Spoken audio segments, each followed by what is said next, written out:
Hebrews chapter 4 and verse 6. Since therefore it remains that some must enter it, and to those whom it was first preached did not enter because of not disobedience, because they weren't persuaded.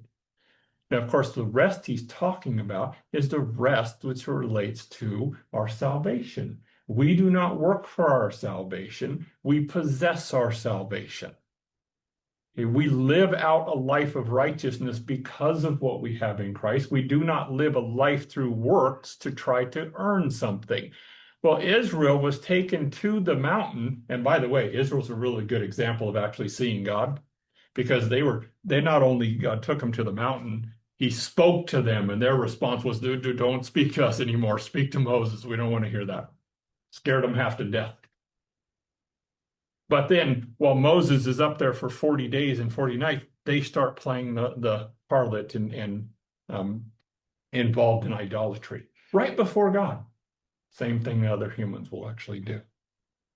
Well, they didn't enter into God's rest. God brought them to that mountain, and he said, if you will guard my covenant, the only covenant at that point in Exodus chapter 19 is the covenant of promise, and their response was, you keep on telling us what to do, and we'll do it. Or in other words, no, we can show you how righteous we are. We don't want to fall into that. No.